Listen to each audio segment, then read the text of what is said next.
Hello my dear students. पिछले class में हम यूनिट एंड डायमेंशन ये चैप्टर का डिस्कशन कंप्लीट कर लिए हैं। आपने देखा होगा यहाँ पे फिजिक्स के सारे पोर्शन पे बहुत सारे फिजिकल क्वांटिटीज आपको ध्यान में आएंगे, ठीक है। इसलिए मैं आपको पहले से बोल दिया था कि नया नया फिजिकल क्वांटिटी देख के परेशान मत होना, ठीक है ना। पर ये कोशिश करना, उल्टा ये कोशिश करना कि वो क्वांटिटी क्या है, ये कहाँ से आया, उसके बैकग्राउंड क्या है, ठीक है ना। ये सारी चीज़ें का जानकारी हासिल करने के लिए कोशिश करना, ठीक है। तो आज भी इस क्लास में हम यूनिट डायमेंशन को लेके और कुछ क्वेश्चन का डिस्कशन करेंगे, ठीक है। चलिए फर्स्ट जो क्वेश्चन है वो क्या है देख लीजिए। मैंने आपको लास्ट क्लास जो है आपको बताया था कि ऐसा नहीं है कि कोई भी कांस्टेंट का डायमेंशन नहीं होगा, है ना। तो कई सारे कांस्टेंट्स फिजिक्स में डिफाइन होते हैं जिनका डायमेंशन एग्जिस्ट करता है। जैसे कि मैंने लास्ट क्लास आपको कौन सा कांस्टेंट बताया था, याद कीजिए। यस, मैंने आपको कुछ कांस्टेंट बता चुका हूँ। कौन सा ग्रेविटेशनल कांस्टेंट बता दिया, उसका डायमेंशन हमने फाइंड आउट किया था। सिमिलरली प्लैंक्स कांस्टेंट बताया था, उसका डायमेंशन भी फाइंड आउट किया था। याद है आपको? वो बल्ब वाला एग्जाम्पल लेके मैक्स प्लैंक क्या बताए थे, क्या डिस्कवर किए थे, वो सारी बात हमने किया था, ठीक है ना। यस, तो हम कोशिश करेंगे कि कोई भी चीज़ें मैं जब एक्सप्लेन करूँ, मैं इसका बैकग्राउंड देके एक्सप्लेन करने की कोशिश करूँगा ताकि आपको अच्छे से चीज़ें समझ में आए, ठीक है। तो आज का जो फर्स्ट क्वेश्चन है उसमें भी हम एक कांस्टेंट लेने वाले हैं, ठीक है। उस कांस्टेंट का नाम है gas constant. This is called as gas constant. तो इसके डायमेंशन हम फाइंड आउट करने की कोशिश करेंगे। सो इसको आर में रिप्रेजेंट करते हैं। ये this is also universal constant. कैसे ग्रेविटेशनल कांस्टेंट एक यूनिवर्सल कांस्टेंट था, वैसा ही गैस कांस्टेंट भी एक यूनिवर्सल कांस्टेंट है। इसके नाम से क्या मालूम पड़ रहा है, कहीं ना कहीं ये गैस से ही रिलेटेड है ना। आपने आइडियल गैस का नाम सुने हैं, ठीक है। आइडियल गैस के बारे में आपको डिटेल्स जब चैप्टर में लूंगा तब आपको मालूम पड़ेगा। हमारा एक चैप्टर है जिसका नाम है हीट एंड थर्मोडायनेमिक्स, वहां पे हम काइनेटिक थ्योरी ऑफ गैसेस पढ़ने वाले हैं। तो वहां पे आइडियल गैसेस के बारे में डिटेल्स एनालिसिस किया जाएगा, ठीक है। वैसे भी कोई भी जो आइडियल गैस है सो गैस कांस्टेंट का डायमेंशनल फॉर्मूला क्या है, ये हमारे सामने क्वेश्चन है। देखिए, कोई भी आइडियल गैस जो है उसका एक इक्वेशन बनाया गया है। ये इक्वेशन हम आगे जाके डिराइव करने वाले हैं, ठीक है। So equation of ideal gas is given by, हम ऐसे लिख सकते हैं इक्वेशन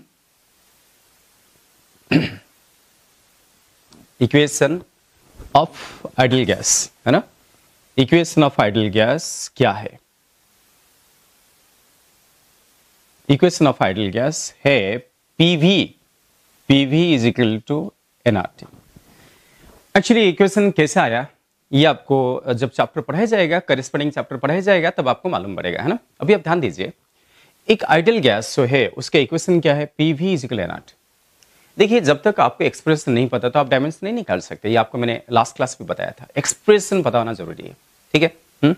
पी क्या है, यहाँ पे पी क्या है, प्रेशर। भी क्या है, वॉल्यूम किसका, गैस का। तो P is pressure of gas. P जो है ये है pressure of gas. V is volume of gas. This is volume. अरे वॉल्यूम का डायमेंशन क्या होगा, वॉल्यूम का जो डायमेंशनल फॉर्मूला वो क्या होगा, वॉल्यूम का होगा लेंथ की पावर 3। और प्रेशर ऑफ गैस, प्रेशर का डायमेंशनल फॉर्मूला क्या होगा ना, force by area. Pressure is equal force by area, है ना। तो 4 का डायमेंशनल फॉर्मूला क्या है, m1 l1 t-2। ये हम पहले भी निकाल चुके हैं, ठीक है ना। फोर्स का डायमेंशनल फॉर्मूला, फोर्स क्या है, मास इनटू एक्सेलरेशन, ठीक है। एरिया को हम क्या लिख सकते हैं, l²। तो आपको क्या मिलेगा, m1 l की पावर -1 एंड t की पावर -2। ये 2 ऊपर जाके -2 हो गया। वॉल्यूम का डायमेंशनल फॉर्मूला क्या है, वॉल्यूम का है लेंथ का पावर 3। चलिए कोई बात नहीं। तो P is pressure of gas, V is volume of gas, correct. और N क्या है, यहां पे N क्या है, N को बोलते हैं number of moles. N is called as number of moles. मैं इसको यहां रिप्रेजेंट कर रहा हूं। So N is called as number of moles. याद कीजिए, मोल क्या है, मोल किसका यूनिट है, मोल है अमाउंट ऑफ सब्सटेंस का यूनिट है ना। आप केमिस्ट्री में अभी मोल कंसेप्ट ही पढ़ रहे हैं, है ना। Yes, and R is universal gas constant and T is absolute temperature. R क्या है, गैस कांस्टेंट, गैस कांस्टेंट जिसका हमें डायमेंशनल फॉर्मूला चाहिए।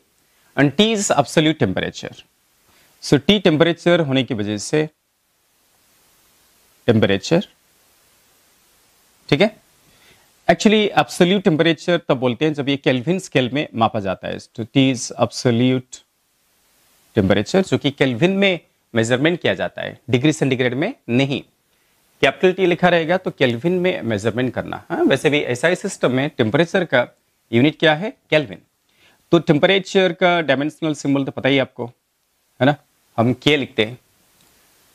तो ध्यान दीजिए नंबर ऑफ मोल का डायमेंशनल सिंबल क्या है? इसको हम क्या लिखेंगे? मोल, ऐसा मोल लिखेंगे। टेम्परेचर को क्या लिखेंगे? के लिखेंगे। गैस कांस्टेंट का चाहिए, इसका ही डायमेंशनल फॉर्मूला क्वेश्चन मार्क दे दिया, है ना। बस सभी का डायमेंशनल फॉर्मूला पता है तो आप गैस कांस्टेंट का निकाल सकते हैं, है ना। तो दैट मीन्स आपको जब तक एक्सप्रेशन नहीं पता तो आप नहीं निकाल सकते।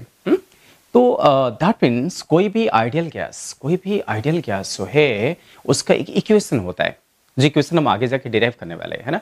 तो उसका इक्वेशन क्या है? PV is equal to NRT, N is number of moles, and for this case we have to find the dimensional formula of gas constant.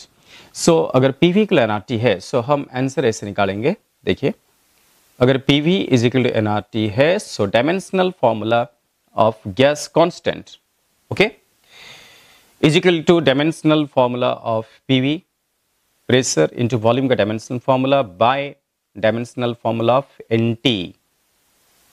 देखिए हमें R का चाहिए, R is equal to PV by NT। तो that means PV pressure का dimensional formula आपके सामने है। Pressure का क्या है? M1 L की पावर -1 एंड T की power -2, okay. So this is dimensional formula of pressure. Pressure into volume, volume मतलब लेंथ की power 3 L cube all divided by number of moles. N लिखा है ना, N क्या है? N नंबर ऑफ मोल्स है। N कोई सिंपल नंबर नहीं है। यहां पर भी बच्चे कंफ्यूज होते हैं। देखिए, अगर मैं लिखूंगा हाफ, हाफ एक सिंपल एक नंबर है, इसके साथ कोई यूनिट एसोसिएटेड नहीं है। इस बात को समझिए। अगर हाफ लिखेंगे तो ये डायमेंशन लेस आएगा, बट अगर मैं हाफ मोल लिखूंगा तो उसका डायमेंशन मोल आएगा। उसको ध्यान में रखिए। सो इसको थोड़ा आप ध्यान में रखिए। सिंपल नंबर जैसे कि हम लिखेंगे 5, तो 5 का डायमेंशन क्या है? ये क्या होगा? Dimension less. 5 लिखूंगा सो this will B dimension less, okay. But अगर मैं लिखूंगा 5 मोल तो उसका डायमेंशन आएगा। डायमेंशन क्या आएगा? MOL, ऐसे लिखना पड़ता है। या 5 kg लिखूंगा तो डायमेंशन क्या आएगा? 5 kg क्या है? मास है ना, तो m की पावर 1 आएगा। ये मोल की पावर है ना, मोल की पावर 1 आएगा। अगर 5 मोल लिखा तो मोल की पावर 1 आएगा। 5 kg लिखा, kg मीन्स क्या? मास, और डायमेंशन में हम मास को m में रिप्रेजेंट करते हैं, है ना, ऐसा है। सो सिंपली एक नंबर लिखेंगे तो वो क्या होगा? डायमेंशनलेस होगा। तो ये सारे चीज भी आप ध्यान में रखिए, ओके। समझ पा रहे हैं? कंफ्यूज मत होना। सिंपली नंबर, इसके साथ कोई यूनिट एसोसिएटेड नहीं है तो क्या होगा? डायमेंशन लेस होगा। आगे के लिए ध्यान में रखिए। चलिए कोई बात नहीं, तो हम क्या करें? एन यहाँ पे सिंपल नंबर तो नहीं है, अभी तो आपको बताया मैंने आपको। यहाँ से आपको क्या सीखने को मिला? ये सीखने को मिला क्योंकि एन जो है सिर्फ एक नंबर नहीं है। बच्चे यहाँ पे कंफ्यूज होते हैं। सो एन क्या है? नंबर ऑफ मोल है। नंबर ऑफ मोल होने की वजह से मुझे यहाँ पे MOL ऐसे लिखना पड़ेगा, ठीक है। और टी क्या है? केल्विन। टी का डायमेंशनल सिंबल क्या है? के है। टी का डायमेंशनल सिंबल के है। जब भी डायमेंशन लिखते हैं तो मोस्टली प्रीफर करना स्क्वायर ब्रैकेट देने के लिए, ओके, ऐसा स्क्वायर ब्रैकेट। देखिए, सो फाइनली इसका डायमेंशनल फॉर्मूला क्या आ गया? सो यूनिवर्सल गैस कांस्टेंट का जो डायमेंशनल फॉर्मूला है वो आपके सामने आ चुका है। डायमेंशनल फॉर्मूला का जो है दिस विल बी m की पावर 1, m मतलब क्या? मास, लेंथ की पावर -1, ठीक है। t क्या है? टाइम है। ऊपर t क्या है? टाइम है। सो नीचे जो t है ना, ये टेम्परेचर का है। ये t बोले तो क्या? टेम्परेचर, ऑलरेडी में दिखा है ना। So t to the power -2, l की पावर -1 है, -1 फिर 3 तो कितना हो जाएगा? l स्क्वायर हो जाएगा। l square t raise to -2 और मोल ऐसा लिखना पड़ेगा। मोल स्क्वायर ब्रैकेट देके की पावर -1 और k की पावर -1। देखिए कैसे हम यूनिवर्सल गैस कांस्टेंट का डायमेंशनल फॉर्मूला निकाल सकते हैं। समझ पा रहे हैं? यस। चलिए और एक बार देख लीजिए। सो जैसे कि हमने लास्ट क्लास ग्रेविटेशनल कांस्टेंट लिया था, प्लैंक्स कांस्टेंट लिया था। ओके, ग्रेविटेशनल कांस्टेंट के बारे में कौन आइडिया दिए थे? आइजैक न्यूटन, है ना। ऐसा ही प्लैंक्स कांस्टेंट मैक्स प्लैंक दिए थे। जैसे ग्रेविटेशनल कांस्टेंट है, प्लैंक्स कांस्टेंट है, वैसा ही ये कौन सा कांस्टेंट है? ये भी एक यूनिवर्सल कांस्टेंट है जिसका नाम क्या है? Gas constant. ये आइडियल गैस का इक्वेशन में यूज होता है, या आइडियल गैस को कैरेक्टराइज करने के लिए यूज होता है। और उस गैस कांस्टेंट के डायमेंशनल फॉर्मूला आपके सामने है। हम इक्वेशन कौन सा यूज कर रहे हैं? P V is equal to T, जिसमें P is pressure, V is volume, N is number of moles, R gas constant, T क्या है? Absolute temperature. वहां से आर निकाला गया P V by N T. Correct. तो प्रेशर का dimension formula m1 l-1 t-2, pressure का already आपको आपके सामने है। करेक्ट। और फिर ये वॉल्यूम को L का Q लिखा गया, N तो नंबर ऑफ मोल्स होता है, खाली नंबर नहीं होता, इसलिए यहाँ पे मोल लिखा गया। ओके, खाली नंबर होता तो क्या होता? वो डायमेंशनलेस होता, सिर्फ नंबर।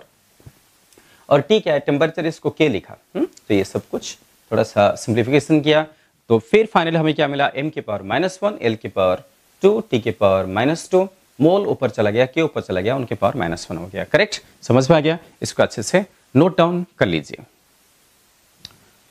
चलिए ऐसा ही हम और एक फिजिकल क्वांटिटी लेंगे। समझ पा रहे हैं? और एक कांस्टेंट भी है। जैसे गैस कांस्टेंट है ना, वैसा ही आइडियल गैस में और एक यूनिवर्सल कांस्टेंट यूज होता है। करेक्ट। वो कांस्टेंट क्या है? सो सेकंड क्वेश्चन, इसको बेटा लिख लीजिए, इसको मिरर कर लेते हैं। सो नेक्स्ट कांस्टेंट और एक कांस्टेंट है जिसका डायमेंशनल फॉर्मूला एग्जिस्ट करता है, उसका नाम है Boltzmann constant. Boltzmann constant. Okay, कुछ बच्चे ये सब चीजें देखा होगा, है ना, कोई बुक पढ़ने से या बुक में जब आप क्वेश्चन देखते हैं तो ये सब क्वांटिटी आपको दिखेंगे। फिर आप सोचोगे ये क्वांटिटी कौन सा है। आपको बोला था ना, जब भी कोई नया नया क्वांटिटी आपको दिख रहा है तो मुझे पूछना या व्हाट्सअप करना, ठीक है। बोल्ट्जमैन कांस्टेंट नेक्स्ट क्वेश्चन है, इसको ना हम के में डिनोट करेंगे। ओके, ये इसका सिंबल है बोल्ट्जमैन कांस्टेंट का। देखिए जो आइडियल गैस होते हैं, आइडियल गैस के जो मॉलिक्यूल्स होते हैं, ये तो आपको पता होगा कि मॉलिक्यूल्स जो हैं all type of motion possesses करते हैं। पता है, मॉलिक्यूल्स जो है, गैस मॉलिक्यूल्स जो हैं वो ट्रांसलेट कर सकते हैं और रोटेट कर सकते हैं और वो वाइब्रेट कर सकते हैं। क्या बोला मैंने? वो ट्रांसलेट कर सकते हैं,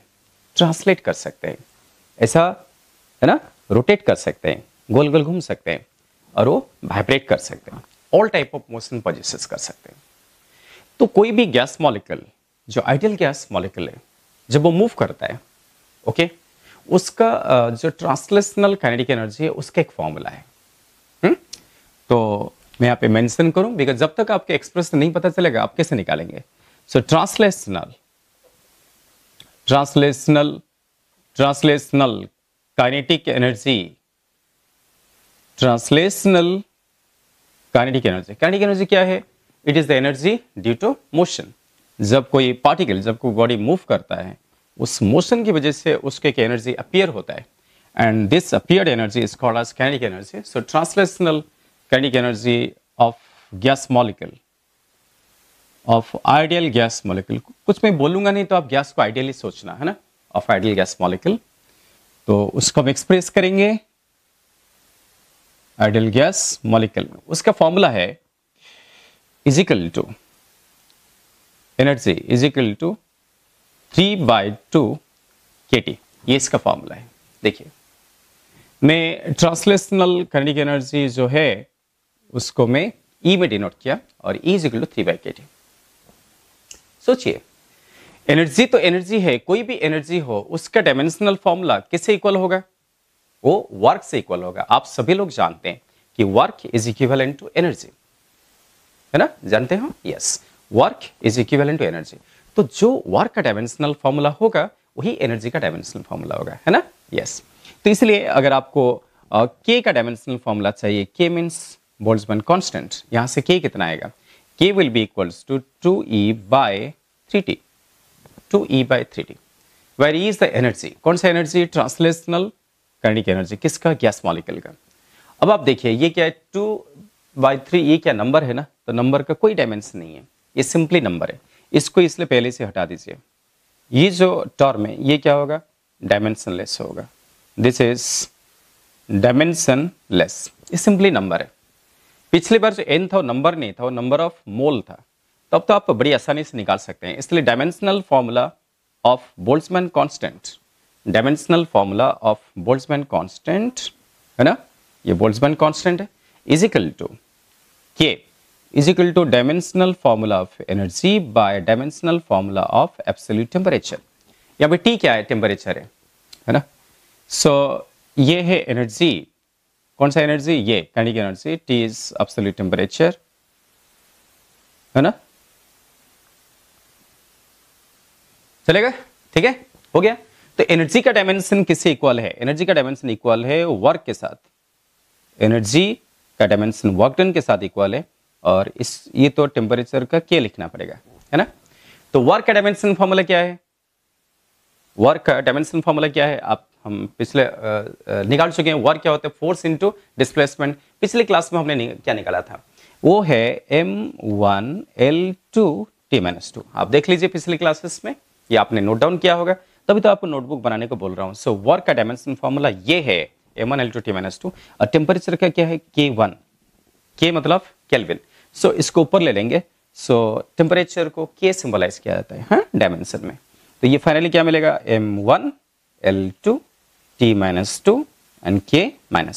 so this is dimensional formula of Boltzmann constant. कभी कभी बच्चे जो है ना सिंबॉलिक फॉर्म में कंफ्यूज होते हैं, सिंबॉलिक फॉर्म में कंफ्यूज होते हैं। कैसे, आप यहाँ पे कंफ्यूज हो सकते हैं, जैसे कि मैं बोल्ट्जमैन कांस्टेंट का सिंबल क्या यूज किया, K यूज किया, बोल्ट्जमैन कांस्टेंट का सिंबल K यूज किया, ऑल्सो टेम्परेचर का डायमेंशनल सिंबल K यूज किया। कंफ्यूज मत होइए, ये जो K है ये टेम्परेचर के लिए लिखा हुआ है, टेम्परेचर का डायमेंशनल सिंबल है, और ये जो K है ये बोल्ट्जमैन कांस्टेंट का सिंबल है। एक सिंबल को अलग अलग क्वांटिटी के लिए यूज किया जा सकता है, ये पहले से मैं आपको बताया था है ना। एक सिंबल को फिजिक्स में अलग अलग क्वांटिटी के लिए यूज किया जा सकता है। देखिए ना, K सिंबल बोल्ट्जमैन कांस्टेंट के लिए यूज किया जा रहा है, K सिंबल टेम्परेचर का डायमेंशनल सिंबल फॉर्म में यूज हो रहा है ना, इसलिए कंफ्यूज होने का कोई कारण नहीं है, इसको अच्छे से नोट डाउन कर लीजिए। तो translational kinetic energy of gas molecule क्या होता है, E is equal to 3/2 kT, और वहां से हम बोल्ट्जमैन कांस्टेंट का डायमेंशनल फॉर्मूला निकाल चुके हैं, करेक्ट। इसको अच्छे से नोट डाउन कर लीजिए। चलिए इसके बाद नेक्स्ट क्वेश्चन, क्वेश्चन नंबर 3। तो कई सारे नया चीजें का डायमेंशनल फॉर्मूला आपको मालूम पड़ रहा है, ठीक है, इसका आप ध्यान से देखिए। नेक्स्ट है क्वेश्चन नंबर 3 में एक टर्म है, शायद आप इसको जानते होंगे, उसका नाम है इम्पल्स। क्या आप इसका नाम सुने, क्या बोला मैंने, इम्पल्स। व्हाट इज इम्पल्स, इसको हम आई में डिनोट करेंगे, ये भी एक वेक्टर क्वांटिटी है, उसका डायमेंशनल फॉर्मूला फाइंड आउट करना है। क्या है इम्पल्स, उसके नाम से आपको फीलिंग्स आता होगा। यस, इम्पल्स का मतलब क्या है, इम्पल्स का मतलब है impact. This is impact of a force या impact of a large force for a small time, for a small time, ऐसा हम रिप्रेजेंट कर सकते हैं, छोटे टाइम के लिए है ना, impact of a force for a small time. अच्छा, लार्ज फोर्स नहीं लिखा भी चलेगा, जस्ट फोर्स लिखा भी चलता है। एक फोर्स जब स्मॉल टाइम के लिए इम्पैक्ट डालता है, हम इसको क्या बोलते हैं, इम्पल्स बोलते हैं। कई सारे एग्जांपल्स हैं, ये आपको मैकेनिक्स में ये क्वांटिटी लिया जाएगा, ओके। ये सभी फिजिकल क्वांटिटी के लिए करेस्पॉन्डिंग चैप्टर है। जैसे कि मैंने पिछला क्वांटिटी के लिए हीट एंड थर्मोडायनेमिक्स बताया, वैसे ये आपको मैकेनिक्स में लिया जाएगा, ट्रांसलेशनल मैकेनिक्स में। सो इम्पल्स क्या है, इम्पल्स का एक फॉर्मूला भी है। इम्पल्स का फॉर्मूला क्या है, इसका एक्सप्रेशन है force into time, force into time. So force को टाइम से मल्टीप्लाई कर दीजिए, ठीक है। यहां पे जो F है ना, F is called as impulsive force, this is called as impulsive force, और T इज टाइम, T को वो आप रिएक्शन टाइम भी बोल सकते हैं, this is also called as reaction time, impulsive force and reaction time. जैसे कि हम एक सिंपल एग्जांपल ले सकते हैं। क्रिकेट खेलना आता है ना? तो क्रिकेट आप खेल रहे हैं, एक बार आप क्रिकेट खेल रहे थे, आप बैटिंग कर रहे थे और बॉल आया और बैट में आपने हिट किया बॉल को, है ना? ऐसे हिट किया, बॉल भाग गया, बहुत दूर भाग गया और आपने सिक्सर लगा लिया। ओके, उस दौरान थोड़ा सोचिए, बेचारा बॉल जो है उधर से आ रहा था, आपने उसको उधर कैसे भगा दिया? बॉल का डायरेक्शन आपने कैसे चेंज किया? आपको सिक्सर लगाने के लिए बॉल का डायरेक्शन चेंज करना पड़ेगा। जैसे कि बॉल सामने से आ रहा था और आपने बैट पे हिट किया, हिट जब किया ना, तो बॉल और बैट और बॉल थोड़ी देर के लिए आपस में कांटेक्ट में आए।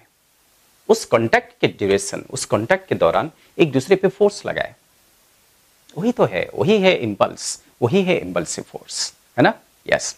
तो बॉल आया और आपने बैट में हिट किया, सिक्सर लगाया, बॉल भाग गया। क्यों? आपने बॉल का मोमेंटम चेंज किया। चेंज हुआ क्या नहीं? What is momentum? मोमेंटम क्या है? मोमेंटम है मास इनटू वेलोसिटी, और आपने इसको मोमेंटम चेंज कर दिया। कैसे चेंज किया? कैसे चेंज किया? Due to this impulsive force. Ball और बैट आपस में स्ट्राइक कर रहे हैं। जब बॉल बैट स्ट्राइक कर रहे हैं तो उस दौरान बहुत ही कम टाइम के लिए वो कांटेक्ट में है। बॉल और बैट जो है बहुत ही कम टाइम के लिए कांटेक्ट में है, और वो कम टाइम के लिए जब कांटेक्ट में, तब एक दूसरे पे फोर्स लगा रहे हैं। बैट बॉल पे फोर्स लगा रहा है, बॉल बैट पे फोर्स लगा रहा है। न्यूटन्स थर्ड लॉ, है ना? तो वहां पे इंपल्स का कंसेप्ट यूज होगा। तो जितने टाइम के लिए बॉल बैट के साथ कांटेक्ट में था, वो कौन सा टाइम है? रिएक्शन टाइम है। समझे आप? सिमिलरली इंपल्सिव फोर्स कौन सा है? जो बैट बॉल पे लगाया ताकि बॉल दूर भाग गया, ठीक है ना? उसको हम क्या बोलेंगे? इंपल्सिव फोर्स बोलेंगे। वहां पे इंपल्स का कंसेप्ट आता है। तो जहां पे कोलिजन होता है ना, नॉर्मली जहां जहां कोलिजन होगा, एक बॉडी और एक बॉडी से टकराएगा, तो वहां पे इंपल्स का कंसेप्ट आएगा। जैसे कि आप कैरम खेल रहे हैं, कैरम में तो बस इंपल्स ही इंपल्स होता है ना? कैरम में हम क्या करते हैं? कैरम में आप जो है वो स्ट्राइकर को लेके स्ट्राइक कर देते हैं तो डॉट्स भाग जाते हैं, है ना? तो वहां पे क्या होता है? इंपल्स एक्ट होता है। स्ट्राइकर बाकी डॉट्स पे फोर्स लगाता है। तो फिर ये जो एक्सप्रेशन है, अब हम इस एक्सप्रेशन से क्या निकाल सकते हैं? Dimensional formula. Okay, so then what is dimensional formula of impulse, है ना? So dimensional formula of impulse will be equals to, हम क्या कर सकते हैं ना, डायमेंशनल फॉर्मूला फोर्स, कौन सा force? Impulsive force into reaction time. Okay, अब आप बड़ी आसानी से इंपल्स का डायमेंशनल फॉर्मूला निकाल सकते हैं। So this will be equals to, क्या होगा? फोर्स का क्या है? m1 l1 t-2, ये फोर्स का डायमेंशनल फॉर्मूला है, इनटू टाइम का t1। सो फाइनली आपको क्या मिला? सो फोर्स इनटू टाइम, है ना? तो फाइनली आपको इंपल्स का डायमेंशनल फॉर्मूला आ गया है, सो m1 l1 t-1। So this is dimensional formula of impulse. समझ पा रहे हैं? ओके, इसको आप अच्छे से नोट डाउन कर लीजिए। सो वंस ये इंपल्स का डायमेंशनल फॉर्मूला आपको मालूम पड़ गया, अभी हम नेक्स्ट क्वेश्चन में चलते हैं। इसको अच्छे से नोट डाउन कर लीजिए। सो नेक्स्ट जो है क्वेश्चन नंबर 4। क्वेश्चन नंबर 4 पे हम और एक फिजिकल क्वांटिटी लेना चाहेंगे। ओके, देखिए कि टर्म है, एक टर्म है जिसका नाम है coefficient of viscosity. Coefficient of क्या? Coefficient of viscosity. इसका हम डायमेंशनल फॉर्मूला कैसे निकाल सकते हैं? देखिए इसके सिंबल है, इसके सिंबल मैंने क्या लिखा? Coefficient of viscosity. ये सारी चीज क्या है? ये कुछ कॉमन क्वेश्चंस रहते हैं जो बुक्स में अवेलेबल रहते हैं, बच्चे कंफ्यूज होते हैं। तो इसको मैंने कैसा सिंबलाइज किया? देखो, ये कुछ एन जैसे लिखा है ना, आपको दिख रहा है, मैं एन जैसे लिखा हूं, बट इसको थोड़ा लंबा कर दिया हूं। ये सिंबल का नाम है ईटा। क्या नाम है इस सिंबल का? इस सिंबल का नाम क्या है? ईटा है। एक लैटिन अल्फाबेट है ना, एज यूजुअल आपको बताया कि ग्रीस कंट्री के एक अल्फाबेट है, इस अल्फाबेट का नाम ईटा है, and this is the symbolic representation of coefficient of viscosity. ये कौन सा फिजिकल क्वांटिटी है ना? ये कौन सा फिजिकल क्वांटिटी है? ये तो मुझे समझाना है आपको। विस्कोसिटी क्या है? विस्कोसिटी के बारे में आपको पहले जानकारी हासिल करना पड़ेगा। ओके, विस्कोसिटी क्या है?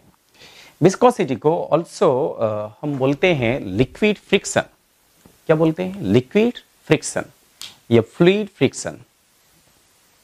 और फ्रिक्शन तो आप जानते होंगे, है ना? फ्रिक्शनल फोर्स क्या करता है? मोशन को, रिलेटिव मोशन को अपोज करता है ना?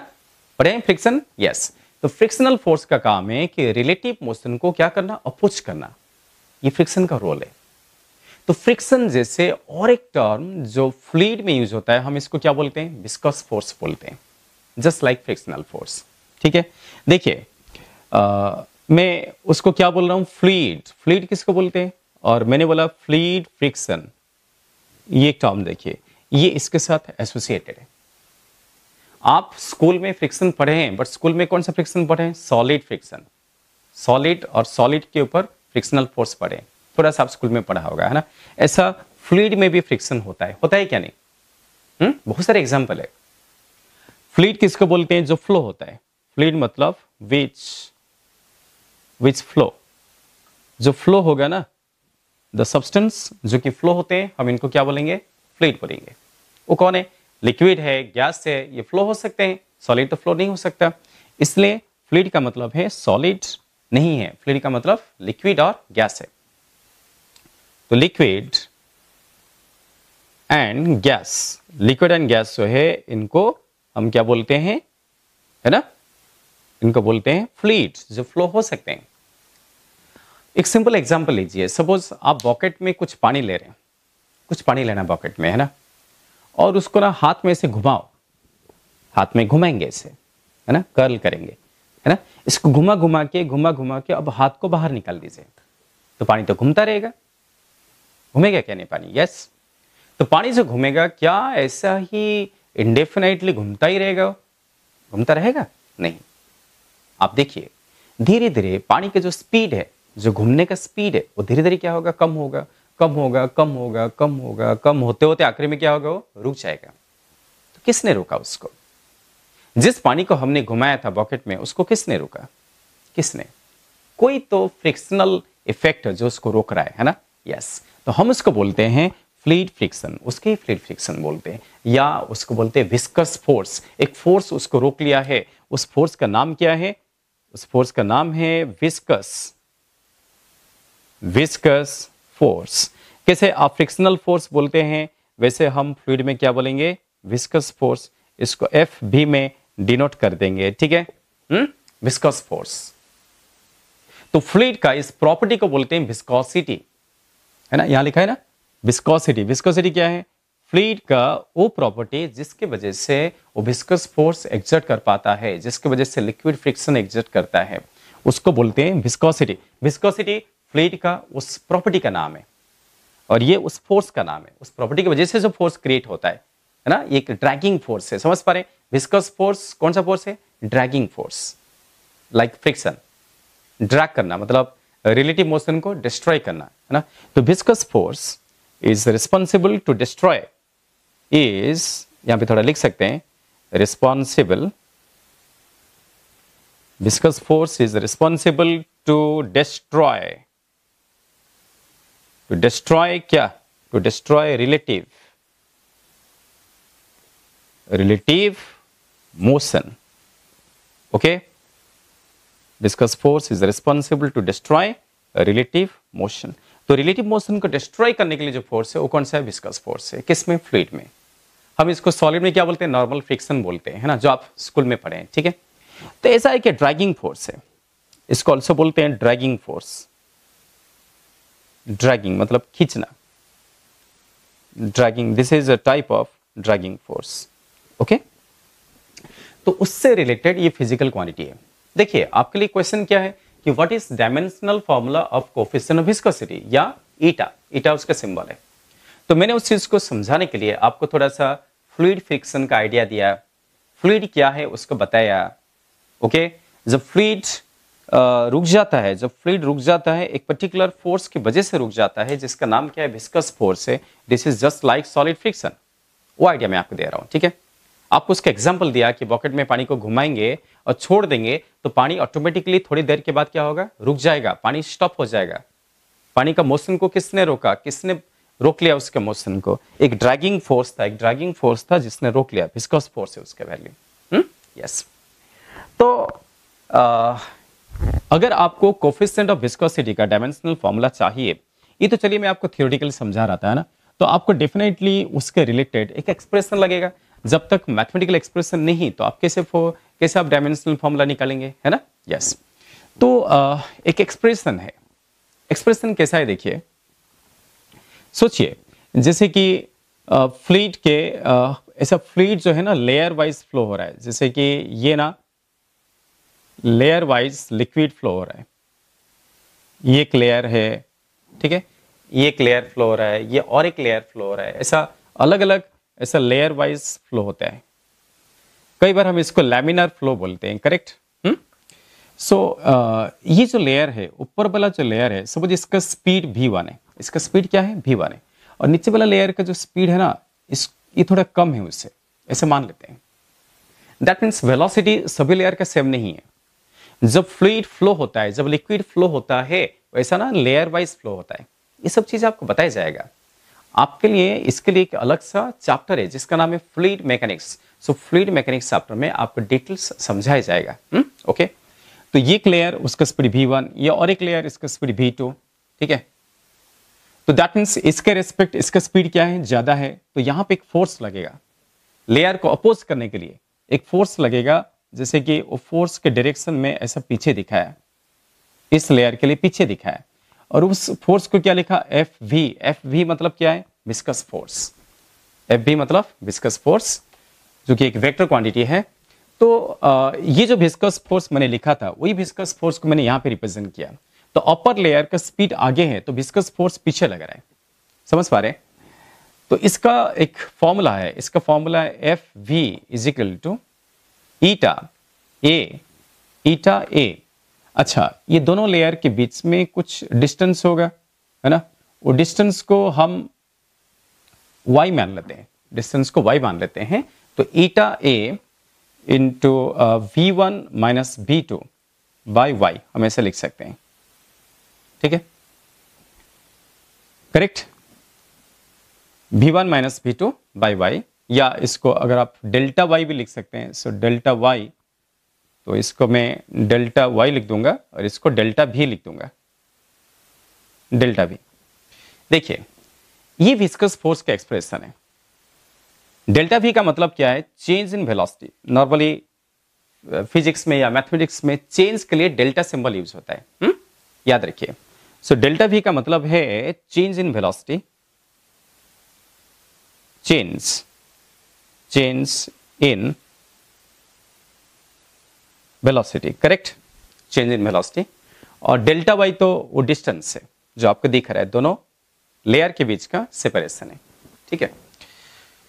सो दैट मीन्स जो लेयर आगे चला जा रहा है, जो लेयर का स्पीड ज्यादा है, उसके लिए मैंने पीछे दिखाया। देखिए ऊपर वाला लेयर का स्पीड ज्यादा है, तो मैं क्या लिखा था, ड्रैगिंग फोर्स, इसलिए इसका विस्कस फोर्स को पीछे दिखाया। ये टेंजेंशियली पीछे एक्ट हो रहा है, और ये इसका फॉर्मूला है। इस एक्सप्रेशन से आपको ईटा मतलब क्या है, कोफिशिएंट ऑफ विस्कोसिटी, ठीक। ये ना एक प्रोपोर्शनलिटी कांस्टेंट है। विस्कस फोर्स एरिया को प्रोपोर्शनल है, इसको प्रोपोर्शनल है, तो ये के प्रोपोर्शनलिटी कांस्टेंट है। तो अभी आप ईटा का डायमेंशनल फॉर्मूला निकाल सकते हैं। सो डेल्टा भी क्या है, ये डेल्टा भी है। डेल्टा भी क्या है, change in velocity. Change in velocity का मतलब क्या है, वो वेलोसिटी का डिफरेंस, समझ पा रहे, करेक्ट। तो दैट मीन्स अगर आपको ईटा का डायमेंशनल फॉर्मूला चाहिए तो आपको क्या करना पड़ेगा। सो यहां से फोर्स का डायमेंशनल फॉर्मूला है ना, विस्कस फोर्स का dimensional formula into delta y. Delta y का मतलब क्या, डिस्टेंस है, मतलब लेंथ होगा, अपन क्या है, एरिया का dimensional formula into change in velocity का डायमेंशनल फॉर्मूला। कंफ्यूज मत होना।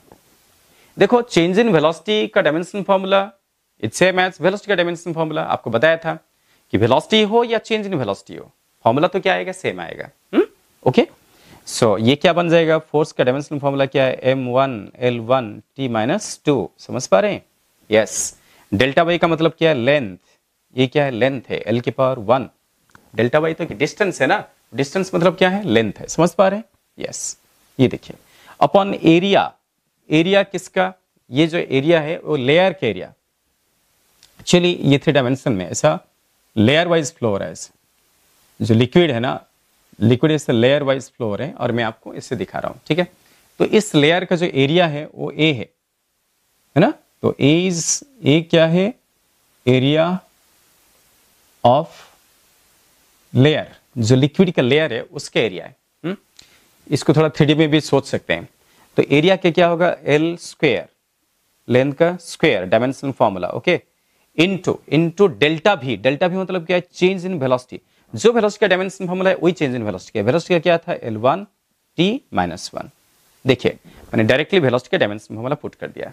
अभी आपको finally eta that means coefficient of viscosity उसका डायमेंशन फॉर्मूला आ गया है। क्या मिल गया, तो ये होगा मास तो एक ही है, मास की पावर 1 m1, ठीक है। एल की पावर देखिए, एल की पावर 1 1 2 है और ये 2 है कट गया, बट और एक एल की पावर 1 बच गया तो एल की पावर माइनस 1 हो गया है ना।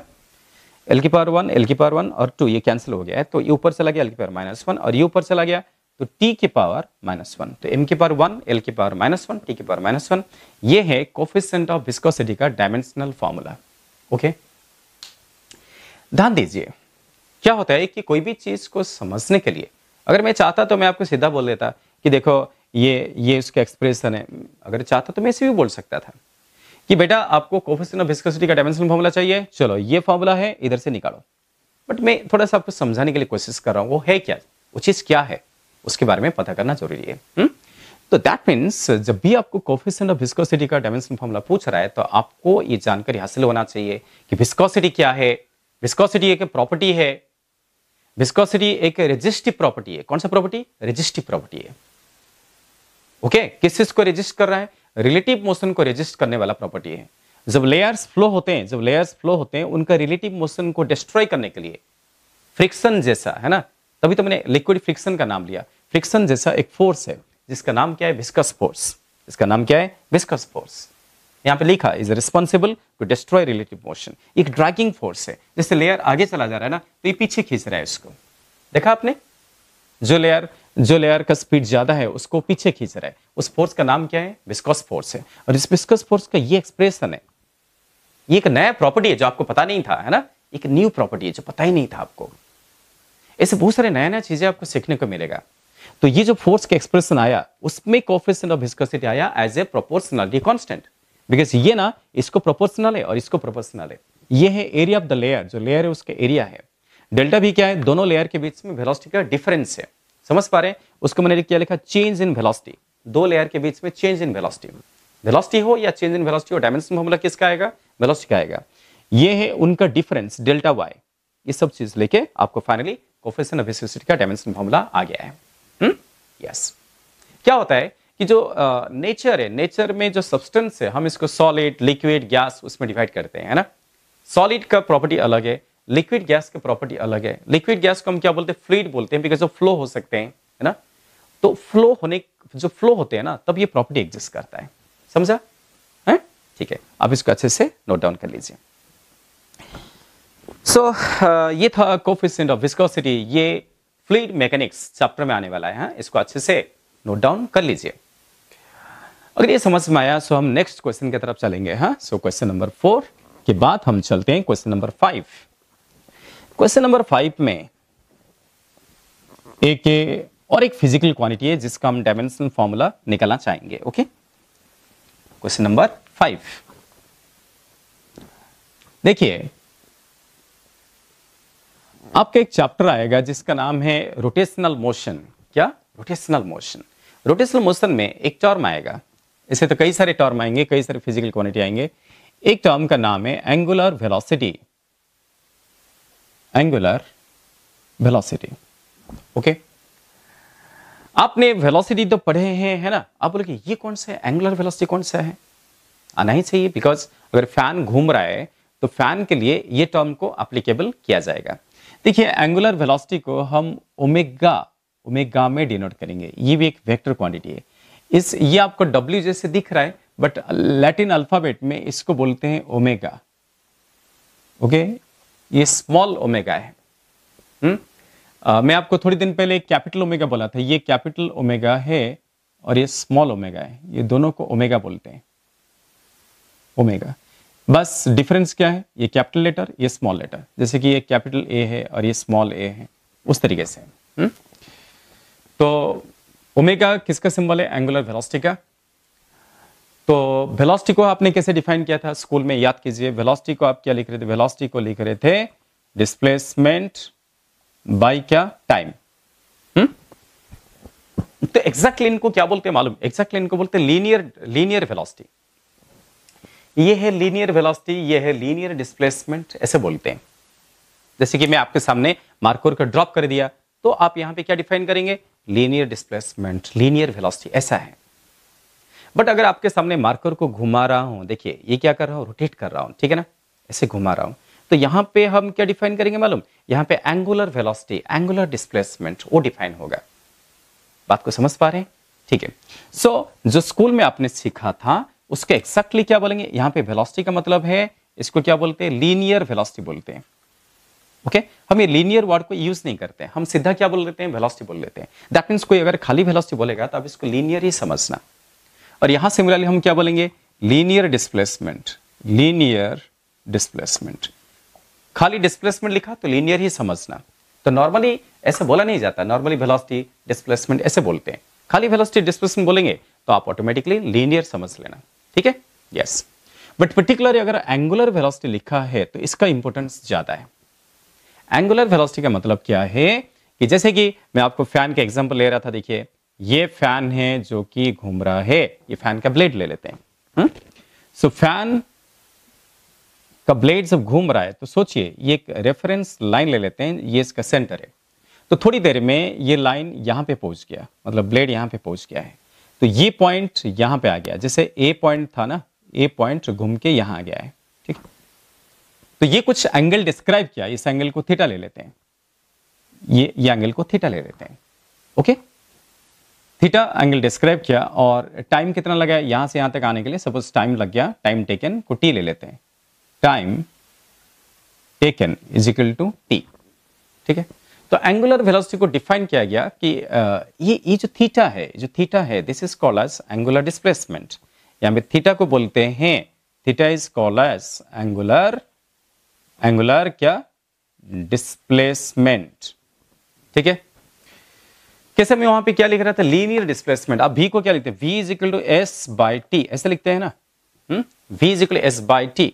देखिए velocity is equal to displacement by time. वैसे यहां पे मैं क्या बोल रहा हूं, कौन सा डिस्प्लेसमेंट बोल रहा हूं, यहां पे मैं बोल रहा हूं कि एंगुलर डिस्प्लेसमेंट। जैसे वहां पे लीनियर डिस्प्लेसमेंट, वैसे यहां पे एंगुलर डिस्प्लेसमेंट, वहां पे लीनियर वेलोसिटी, यहां पे एंगुलर वेलोसिटी। इसलिए एंगुलर वेलोसिटी को हम डिफाइन कैसे करेंगे, इसको डिफाइन करेंगे रेट ऑफ चेंज ऑफ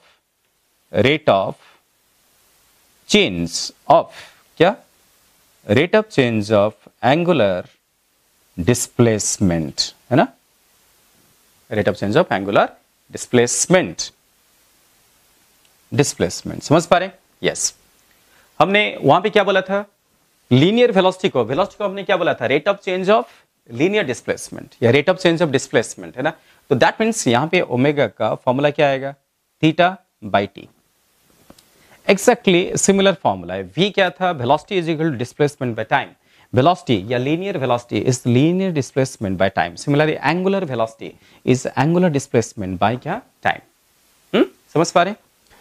अच्छा आपको याद होगा कि एंगल का डेफिनेशन क्या है, ये एंगल को ही हम एंगुलर डिस्प्लेसमेंट बोल रहे हैं, है ना। तो एंगल को हम कैसे एक्सप्रेस किए थे, angle theta is equal to arc length, arc by क्या, रेडियस, याद है आपको, आर्क लेंथ बाय रेडियस, है ना। So theta is arc length by radius, ये फॉर्मूला मत भूलना, ओके। तो ये जो पॉइंट ए है उसका रेडियस, मतलब यहां से यहां तक का डिस्टेंस क्या है, स्मॉलर है, ये इसका रेडियस है। बिकॉज फैन जब घूमेगा ये सर्कुलर मोशन करेगा, उस सर्कल का रेडियस क्या है, आर है। कौन सर्कुलर मोशन करेगा, फैन का पॉइंट, उस पॉइंट का नाम क्या है, ए है। तो एंगल का जो डेफिनेशन है आर्क लेंथ बाय रेडियस, तो एंगल का क्या कोई डायमेंशनल फॉर्मूला होना चाहिए, मैंने ही आपको बोला था इसका नाम क्या है, प्लेन एंगल। आपको दो टाइप का एंगल डिफाइन किया था, एक प्लेन एंगल और एक कौन सा, सॉलिड एंगल। तो प्लेन एंगल डायमेंशन लेस है, बिकॉज अगर हम डायमेंशन निकाले, थीटा का डायमेंशन निकालेंगे तो ऊपर भी एल की पावर 1, नीचे भी एल की पावर 1। ऊपर एल की पावर 1 क्या है, आर्क लेंथ है ना, तो एल की पावर 1 आएगा, रेडियस पे एल की पावर 1 आएगा। सो क्या हो गया, ये हो गया डायमेंशन लेस, इसका कोई डायमेंशन नहीं है, ये कैंसिल हो जा रहे हैं, है ना। सो इसलिए क्या है कि थीटा का कोई डायमेंशन नहीं है, ये डायमेंशन लेस है। टी क्या है, टी है टाइम टेकन, ओके। तो इसलिए ओमेगा का जो डायमेंशनल फॉर्मूला आएगा, ऊपर तो डायमेंशन लेस है ना, थीटा क्या है, डायमेंशन क्या, लेस, इसका कोई डायमेंशन ही नहीं रहा, है ना। अपॉन टाइम को हम क्या लिखेंगे, टाइम को टी के पावर 1 लिखेंगे। सो फाइनली ओमेगा का डायमेंशन क्या हो गया, टी की पावर -1। इसमें मास भी नहीं है, लेंथ भी नहीं है, तो उनकी पावर क्या आएगा, 0। जो है ही नहीं उनके पावर क्या आएगा, 0 आएगा। अगर आप लिखना चाहते हो लिख सकते हैं। सो एंगुलर वेलोसिटी का डायमेंशन फॉर्मूला क्या है, टी की पावर -1। ध्यान दीजिए। और अगर हम लीनियर वेलोसिटी की बात करें, जैसे लीनियर वेलोसिटी क्या होता है, लीनियर डिस्प्लेसमेंट बाय टाइम होता है। ये तो आप पहले से निकाल चुके हैं। इसको आपने क्या लिखा था, लीनियर वेलोसिटी का डायमेंशन फॉर्मूला क्या था, एल की पावर 1 नीचे टी की पावर 1, ये हो गया था एल की पावर 1 टी की पावर -1। ये पहले से मैं आपको बता दिया था। सो बेटा ध्यान दीजिए। सो इस प्रकार का क्वांटिटी जो है, जो एंगुलर क्वांटिटीज होते हैं, एंगुलर क्वांटिटीज कहाँ पे डिफाइन होंगे, रोटेशनल मोशन में। तो ये सारे चीजें जो आएंगे, ये जो डिफाइन किया जाएगा एंगुलर वेलोसिटी, तो हम ये रोटेशनल मोशन में पढ़ने वाले हैं। यस। जब बच्चे 10th स्टैंडर्ड से 11th को जाते हैं, तो ये न्यू क्वांटिटी देखते हैं, उनको लगता है ये क्या है, एंगुलर वेलोसिटी क्या है। हमने तो स्कूल में वेलोसिटी पढ़ा था, कौन सा वेलोसिटी, ये वाला वेलोसिटी। अब उनको लगता है कि अभी कौन सा नया वेलोसिटी आ गया। तो इस तरीके से उसको डिफाइन किया गया है। एंगुलर वेलोसिटी का मतलब क्या है, एंगल बाय टाइम। बहुत ही सिंपल बात है कि कितना एंगल कवर किया यूनिट टाइम में, यहाँ पे कितना डिस्प्लेसमेंट कवर किया यूनिट टाइम में, है ना। तो व्हाट इज लीनियर वेलोसिटी, भी क्या है, भी है डिस्प्लेसमेंट कवर्ड इन 1 सेकेंड। ऐसे ओमेगा क्या है, ओमेगा है angular displacement covered in 1 second, मतलब कितना एंगल कवर किया 1 सेकेंड में। वैसे आपको याद होगा कि एंगल डायमेंशनलेस तो है, पर इसका यूनिट है। एंगल का डायमेंशन नहीं है क्योंकि आर्क लेंथ बाय रेडियस, आपको समझा है ना, डायमेंशन नहीं है, पर इसका यूनिट है। एंगल और सॉलिड एंगल, मैंने आपको ऐसा यूनिट बताया था, क्या बताया था, याद है आपको।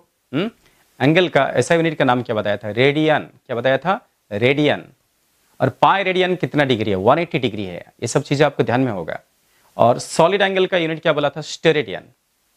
प्लेन एंगल, ये क्या है, प्लेन एंगल है। ऐसा ही 3D में क्या बोलते हैं, सॉलिड एंगल। ये सारी चीजें आप ध्यान में रखिए। चलिए, ये था एंगुलर वेलोसिटी का डेफिनेशन। सो रोटेशनल मोशन में कई सारे फिजिकल क्वांटिटी डिफाइन होते हैं, उसमें से ये एक फिजिकल क्वांटिटी था जिसका नाम है एंगुलर वेलोसिटी। तो एंगुलर डिस्प्लेसमेंट क्या है, एंगुलर वेलोसिटी क्या है, जो एंगल है हम इसको ही एंगुलर डिस्प्लेसमेंट बोल रहे हैं, है ना। ऐसा ही और एक टर्म में क्वेश्चन नंबर 6 में लेना चाहेंगे, उसका नाम है angular momentum. This is called as angular momentum. ठीक है, इसका सिंबल है एल। ये एक वेक्टर क्वांटिटी है। देखिए ना, एल सिंबल जो है हम लेंथ के लिए यूज कर रहे हैं, एल सिंबल लेंथ के लिए भी यूज कर रहे हैं, और एल सिंबल एंगुलर मोमेंटम का भी सिंबल है। तो ये भी यहीं पे डिफाइन होगा, रोटेशनल मोशन पे डिफाइन होगा, याद रखिए। तो मोमेंटम आप ट्रांसलेशन में क्या बोलते हैं, मोमेंटम। ट्रांसलेशन में बोलेंगे मोमेंटम, रोटेशन में क्या बोलेंगे, एंगुलर मोमेंटम। ट्रांसलेशन में क्या बोलेंगे, वेलोसिटी, रोटेशन में क्या बोलेंगे, एंगुलर वेलोसिटी। ट्रांसलेशन में क्या बोलेंगे, एक्सेलरेशन, रोटेशन में क्या बोलेंगे, एंगुलर एक्सेलरेशन। यही सारी चीज है। So what is angular momentum, angular momentum क्या है, इसका एक डेफिनेशन है। जैसे कि कोई पार्टिकल सर्कुलर मोशन कर रहा है, देखिए एक पार्टिकल सर्कुलर मोशन कर रहा है, जैसे कि आप जानते हैं ना कि न्यूक्लियस के अराउंड इलेक्ट्रॉन सर्कुलर मोशन कर रहा है, या अर्थ के अराउंड एक सैटेलाइट घूम रहा है ना। ये देखिए अर्थ और ये सैटेलाइट हम ऐसे ले सकते हैं। ठीक है, सर्कल का रेडियस क्या है, स्मॉलर है, सर्कल का रेडियस इज स्मॉलर, और इसके वेलोसिटी है, और उस पार्टिकल का मास m है, जो घूम रहा है उसका मास क्या है, m है। तो इस पार्टिकल का मोमेंटम क्या होगा, उसका मोमेंटम का सिंबल क्या है, p है, वो क्या होगा, मास इनटू वेलोसिटी। मोमेंटम का सिंबल क्या है, p है, ये क्या है, मास इनटू वेलोसिटी। एग्जैक्टली इसको क्या बोलेंगे, लीनियर मोमेंटम। खाली मोमेंटम का मतलब क्या, ऑटोमेटिकली समझ जाना, ये कौन सा है, लीनियर है, लीनियर मोमेंटम। सिमिलरली अगर एंगुलर मोमेंटम आया, एंगुलर मोमेंटम, तो एंगुलर मोमेंटम का सिंबल क्या है, एल है। एंगुलर मोमेंटम है ना, का सिंबल क्या है, एल है, और इसका फॉर्मूला है M V into R. That means radius इसके साथ क्या हो गया, मल्टीप्लाई हो गया। तो मोर एग्जैक्टली हम इसको आर इंटू एम भी, सो मास इंटू वेलोसिटी क्या है ना, तो ये हो गया एम वी आर। तो जो है लीनियर मोमेंटम का फॉर्मूला क्या है, mass into velocity. Angular momentum का फॉर्मूला क्या है, mass into velocity into radius. जब पार्टिकल सर्कुलर मोशन कर रहा है, हम इसको इस तरीके से डिफाइन कर सकते हैं। देखिए एक चीज आपने ध्यान दिया होगा कि आर और वी क्या है, आपस में परपेंडिकुलर है। इस बात का आप ध्यान में रखिए। आर कोई नॉर्मल डिस्टेंस नहीं है, आर एक परपेंडिकुलर डिस्टेंस है। आर जो है ना वी को परपेंडिकुलर है। तो दैट मीन्स एंगुलर मोमेंटम का डेफिनेशन में जो डिस्टेंस लिया जाएगा this must be perpendicular to momentum. तो एक्जैक्टली हम अगर डिफाइन करें तो हमें इसको ना ऐसे लिखना चाहिए, R perpendicular into P. P क्या है? Linear momentum. तो जो आर परपेंडिकुलर है ये कौन सा है? परपेंडिकुलर डिस्टेंस है। तो ओ ना यहाँ पे रेडियस ही हो गया है, तो इसलिए रेडियस और पी को क्या लिखा? एम भी, है ना। तभी तो ये क्या बन गया? एम भी आर बन गया है ना। तो इस तरीके से डिफाइन हुआ है, L is equal to M V R. समझे? तो ये है आर परपेंडिकुलर। आर परपेंडिकुलर जो है वो सर्कल में रेडियस ही होता है। So this is called as perpendicular distance. इसका नाम क्या है? इसको क्या बोलेंगे? Perpendicular distance. ये परपेंडिकुलर डिस्टेंस खुद रेडियस है, बिकॉज रेडियस वेलोसिटी को क्या है? परपेंडिकुलर है। ये एंगल कितना है? 90 डिग्री है ना। वो आपके ध्यान में आ रहा है? यस। तो वंस एंगुलर मोमेंटम का डेफिनेशन आपके ध्यान में आ गया तो फिर आप इसका डायमेंशनल फॉर्मूला फाइनली निकाल सकते हैं। सो एंगुलर मोमेंटम का डायमेंशनल फॉर्मूला क्या है? देखिए, एंगुलर मोमेंटम का डायमेंशनल फॉर्मूला क्या आएगा? मास का तो m1 आ जाएगा, वेलोसिटी का क्या आ जाएगा? L1 t की पावर -1, है ना। ठीक है। और रेडियस का क्या आएगा? L की पावर 1। तो ये मास का m की पावर 1, वेलोसिटी का L1 t - 1, रेडियस का L1। तो फाइनली क्या हो गया? ये हो गया m1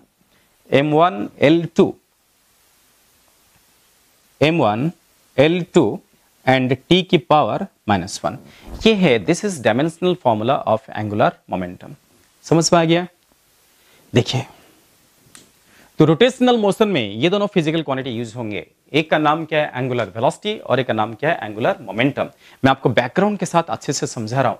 सो एंगुलर मोमेंटम का सिंबल L है, और ये कैसे सर्कुलर मोशन में हम कैसे डिफाइन कर रहे हैं। एंगुलर मोमेंटम में खाली मोमेंटम बोलेंगे तो मास इंटू वेलोसिटी होगा। एंगुलर मोमेंटम का बात जब करेंगे तो यहाँ पे ये डिस्टेंस को मैंने क्या बोला? इसको बोला परपेंडिकुलर डिस्टेंस। उसका इंपॉर्टेंस है। तो परपेंडिकुलर डिस्टेंस जो है वो खुद रेडियस है, बिकॉज पार्टिकल सर्कल में घूम रहा है ना। तो रेडियस को उसका वेलोसिटी क्या होगा? परपेंडिकुलर होगा। और जो वेलोसिटी का डायरेक्शन है वही मोमेंटम का डायरेक्शन है। ये तो आपको समझ में आ गया। चलिए, समझ में आ गया। अभी हम आगे बढ़ते हैं। एक स्पेशल नोट, एक इसको नोट करके याद रखना। नोट क्या है? देखिए, मैंने लास्ट क्लास आपको प्लैंक्स कांस्टेंट समझाया था, याद है आपको? यस। तो प्लैंक्स कांस्टेंट का डायमेंशनल फॉर्मूला देखो, अगर आपके पास नोट है ना, इसी वक्त प्लैंक्स कांस्टेंट का डायमेंशनल फॉर्मूला देखिए। प्लैंक्स कांस्टेंट का सिंबल क्या था? H था। मैं लिखा था ना, E equal H new. New क्या था? फ्रीक्वेंसी। E क्या था? एनर्जी। सो प्लैंक्स कांस्टेंट का डायमेंशनल फॉर्मूला और ये एंगुलर मोमेंटम का डायमेंशनल फॉर्मूला आप देखिए सेम दिख रहा है। सो टू फिजिकल क्वांटिटी जो है, दो अलग अलग फिजिकल क्वांटिटी है, बट उनका डायमेंशनल फॉर्मूला क्या हो सकता है? सेम हो सकता है। सो दैट मींस नोट में हम वही लिखेंगे कि प्लैंक्स कांस्टेंट, इसका सिंबल क्या था? H, है ना। तो Planck's constant and angular momentum have same dimensional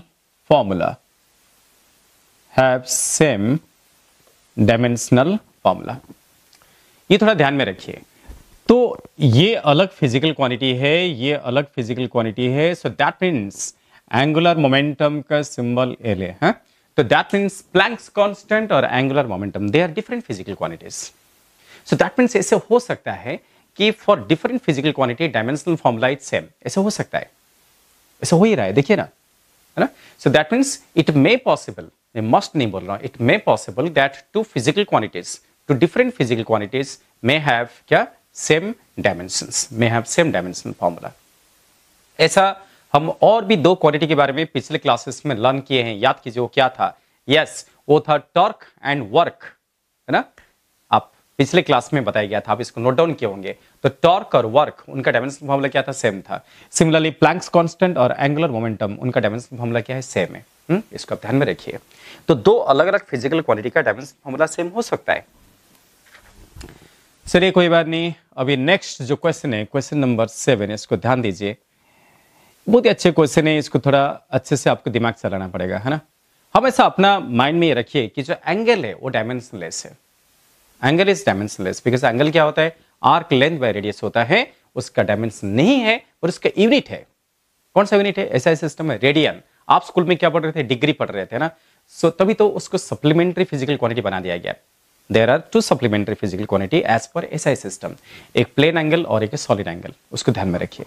so next question में वो आइडिया यूज होगा। आपको एक इक्वेशन दिया है, आपको एक इक्वेशन दिया है y is equal to a sin omega T minus K X, ऐसे की इक्वेशन दिया है। सोचिए, जब बच्चे पहली बार इस इक्वेशन को देखते हैं तो वो बोलते हैं अरे ये कौन सा इक्वेशन है, उनको एकदम नया लगता है। आपको भी एकदम न्यू लगता होगा, लगता है ना। y is equal to a sine omega T minus K X, इसको मैं ओमेगा बोल रहा हूं, है लैटिन अल्फाबेट। एक्चुअली आपको ये जो इक्वेशन में लिखा ना, ये कौन से चैप्टर में आएगा? ये वेव में आएगा। कौन सा चैप्टर? वेव्स। तो मैंने वेव चैप्टर का एक इक्वेशन आपके सामने लिख दिया। वेव चैप्टर का नाम है वेव्स। अब थोड़ा थोड़ा पढ़ा होगा, है ना। आप स्कूल में क्या पढ़ते थे? साउंड वेव, है ना। आपको याद होगा स्कूल में आपने साउंड वेव पढ़ा था, है ना। इसलिए इन जनरल आपका एक वेव का इक्वेशन है। तो उस चैप्टर का ये इक्वेशन है। इसमें y क्या रिप्रेजेंट करता है, आपको ये पूरा इंफॉर्मेशन क्वेश्चन में दे देगा, कंफ्यूज मत होना, क्वेश्चन में ही दे देगा। यहां पे y है displacement, y is called as displacement of vibrating particle, displacement of vibrating particle. ध्यान दीजिए, मैं आपको 3 प्रकार का मोशन बताया था, या 3 प्रकार का मोशन का फिजिकल क्वांटिटी ले रहा हूं।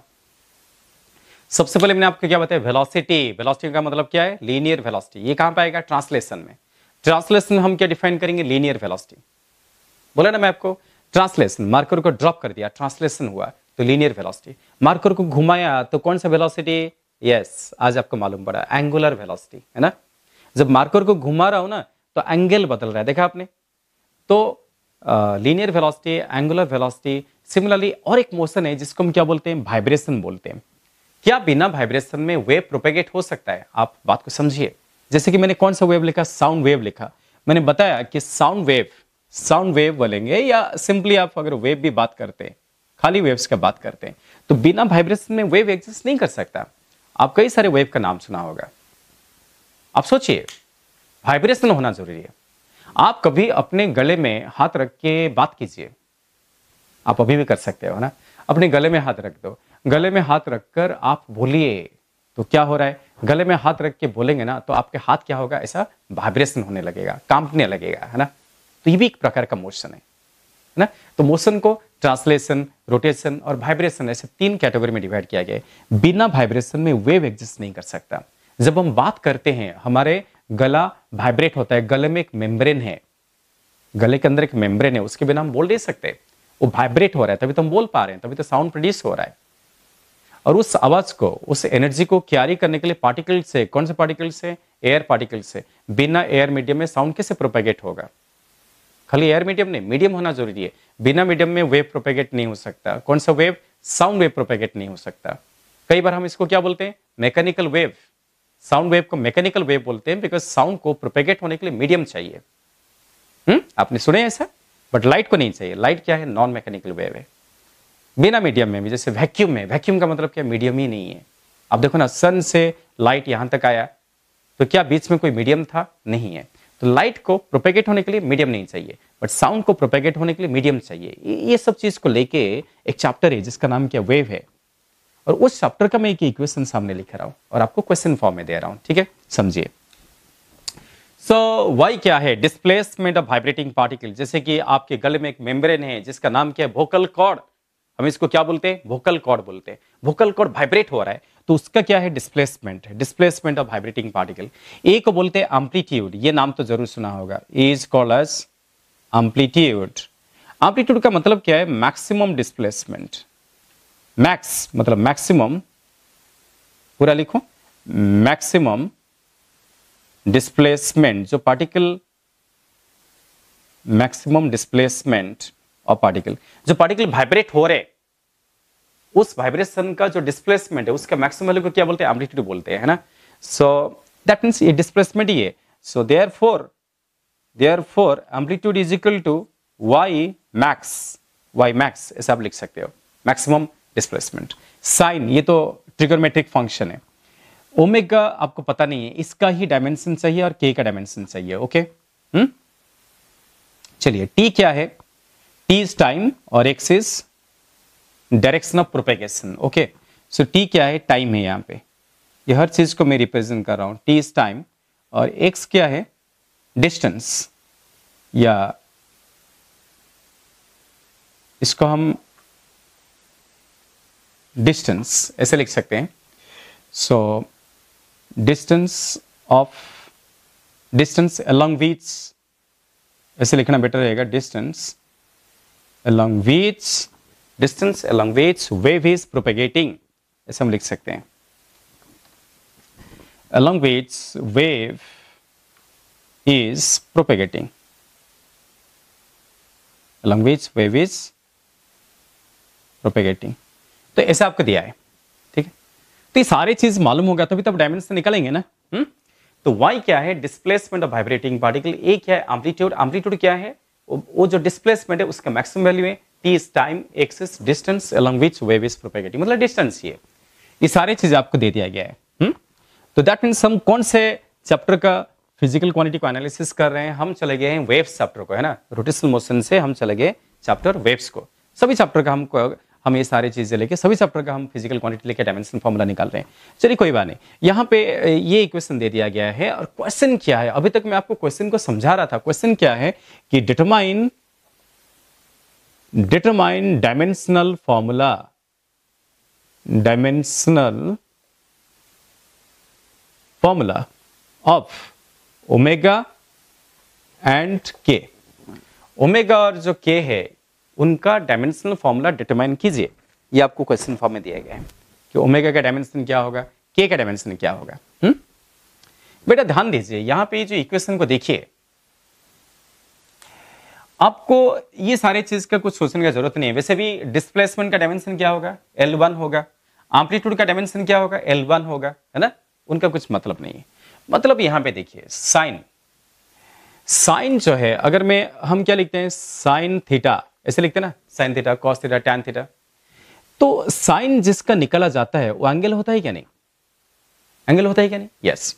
तो अगर मैं यहां पे sign omega T minus K x लिखता हूं तो डेफिनेटली यहां पे जिसका भी हम साइन निकालते हैं वो पूरा क्वांटिटी, दैट मीन्स ये क्या होना चाहिए? ये होना चाहिए एंगल। शुरुआत से हो रहा है, डिस्कशन शुरुआत से हो रहा है। ये क्या होता है? एंगल होता है। ये एंगल है। देखिए एंगल वो है जिसका डायमेंशन नहीं है, एंगल का डायमेंशन लेस होता है। तो अगर ये एंगल होता है तो ये एंगल में ओमेगा टी से के एक्स क्या हो रहा है? सब्ट्रैक्ट हो रहा है। तो डेफिनेटली अगर इससे ये सब्ट्रैक्ट हो रहा है और ये पूरी तरफ से एंगल है तो डेफिनेटली ओमेगा टी भी एक एंगल होना चाहिए। ओमेगा टी भी एक एंगल है, के एक्स भी एक एंगल है। तो एंगल से ही हम एंगल को क्या कर सकते हैं? सब्ट्रैक्ट कर सकते हैं। मैंने आपको लास्ट क्लास बताया था कि सिमिलर क्वांटिटी होगा तभी आप ऐड कर सकते हैं, सिमिलर क्वांटिटी होगा तभी आप सब्ट्रैक्ट कर सकते हैं। तो ओमेगा टी के एंगल है और के एक्स भी एक एंगल है। तो ये भी एक एंगल है, ये और एक एंगल है, तभी हम एंगल से एंगल को क्या कर सकते हैं? सब्ट्रैक्ट कर सकते हैं। यहां पे दो टर्म दिख रहा है तो दैट मीन्स इन दोनों टर्म का डायमेंशन क्या होना चाहिए? सेम होना चाहिए। तो एक एंगल से और एक एंगल सब्ट्रैक्ट हो गया, फाइनली आपको टोटल एंगल आया। तो एंगल जो है this is dimensionless, that means इसका कोई डायमेंशन नहीं होगा। सो हम ऐसे लिख सकते हैं ओमेगा टी जो एंगल को रिप्रेजेंट कर रहा है, जिसका डायमेंशन नहीं है, उसका अगर स्क्वायर ब्रैकेट दिया, दैट मीन्स डायमेंशन फॉर्मूला निकाला, तो हमें क्या लिखना पड़ेगा? m0 l0 t0 जो भी लिखना, सबके पावर क्या हो जाएगा? 0 हो जाएगा, है ना। और हमें किसका? ओमेगा का पूछा गया है, तो यहां से ओमेगा का डायमेंशन फॉर्मूला क्या आएगा? m0 l0 t0 dimensionless upon ये टाइम नीचे चला जाएगा, है ना। ये टाइम नीचे चला जाएगा तो ये क्या हो जाएगा? t के पावर 1 हो जाएगा, ठीक है। सो t मल्टीप्लाई हुआ था, डिवाइड हो गया, तो फाइनली क्या मिल गया? t के पावर -1। ये सब तो पावर 0 है ना, इसको 0 लिखा नहीं लिखा कोई प्रॉब्लम नहीं। सो ओमेगा का डायमेंशनल फॉर्मूला क्या आ गया? t की पावर -1 आ गया। उसी प्रकार से आप k का निकाल सकते हैं। k इंटू एक्स क्या है? एंगल है। तो यहां से एंगल इज डायमेंशनलेस, इसलिए k और x ये दोनों प्रोडक्ट टर्म जो है इसका डायमेंशन क्या होना चाहिए? m0 l0 t0, क्योंकि एंगल है। तो यहां से k का डायमेंशनल फॉर्मूला आ गया है। क्या मिल गया? m0 l0 t0 whole divided by x। x का डायमेंशनल फॉर्मूला क्या है? x मतलब क्या है? आपको बोला ना, x क्या है? डिस्टेंस है। डिस्टेंस मींस l की पावर 1 आएगा, है ना। So this will be equals to m0 l0 t0। तो x का डायमेंशन मतलब l की पावर 1। x क्या है? डिस्टेंस है। तो इसलिए फाइनली इसका क्या आ गया? l की पावर -1 आ गया। सो k का डायमेंशन फॉर्मूला क्या आ गया? l की पावर -1। और ओमेगा क्या क्या मिला? t की पावर -1। समझ पा रहे हैं? यस। तो बस आपको दिमाग लगाना चाहिए कि यहाँ पे अगर हम साइन फंक्शन ले रहे हैं तो टोटली ये होना चाहिए एंगल। ये अगर एंगल होना चाहिए तो ये भी एंगल होना चाहिए, ये भी एंगल होना चाहिए, जो मैं आपको एक्सप्लेनेशन में दिया, है ना। वैसे भी कई बार अगर आप चालाकी से देखते हैं तो आप इतने सारी चीज करने का कोई जरूरत नहीं है। आप वाइजली बता सकते हैं कि अगर ये डायमेंशन लेस है, ओमेगा टी अगर डायमेंशन लेस है, तो ये टी क्या है? टाइम। तो ओमेगा क्या होगा? टाइम की पावर -1। ये क्या लेंथ? तो ये क्या होगा? एल की पावर -1। उसको मैं आपको बड़ा बड़ा चौड़ा करके दिखाया आपको, है ना, डिटेल्स में दिखाया, और कुछ नहीं है। सो दैट मीन्स यहाँ से ओमेगा का डायमेंशन और के का डायमेंशन फॉर्मूला मिल गया। ठीक है, तो ये जो था, ये के इक्वेशन हमने वेव से लाके इसको डिस्कशन किए। इस तरीके से पूरी फिजिक्स में क्वेश्चंस पूछे जा सकते हैं। ठीक है, चलिए कोई बात नहीं। आज के इस क्लास में हमने कोशिश किया कई सारी चीजों को लेके उसका बैकग्राउंड को एक्सप्लेन करना और उसका डायमेंशनल फॉर्मूला निकालना। ठीक है, तो इस तरीके से आप भी अलग अलग तरीके से आप क्वेश्चंस फेस कीजिए। आपका असाइनमेंट ऑलरेडी आ चुका है। ठीक है, तो जो असाइनमेंट आया है वो वेक्टर का असाइनमेंट आया है। तो जैसे ही वेक्टर का असाइनमेंट कंप्लीट होगा तो आपको ये यूनिट और डायमेंशन का भी असाइनमेंट मिल जाएगा। ठीक है, तो तब तक के लिए आप वेक्टर का असाइनमेंट कंप्लीट कीजिए। ओके बेटा, सो आज के क्लास में जो क्वेश्चन का डिस्कशन हुआ तो होपफुली आपको समझ में आ गया होगा। अगर नहीं समझा है तो जरूर मुझे फोन कीजिए या व्हाट्सएप कीजिए, जो डाउट्स डिफिकल्टीज पूछिए। तब तक के लिए हम नेक्स्ट क्लास के लिए हम वेट करेंगे। तो नेक्स्ट क्लास भी मोस्ट प्रोबेबली मैं ऐसा कुछ क्वेश्चन डिस्कशन करूंगा किसको? डायमेंशनल एनालिसिस को लेके। ओके बेटा, तब तक के लिए थैंक यू, बाय बाय।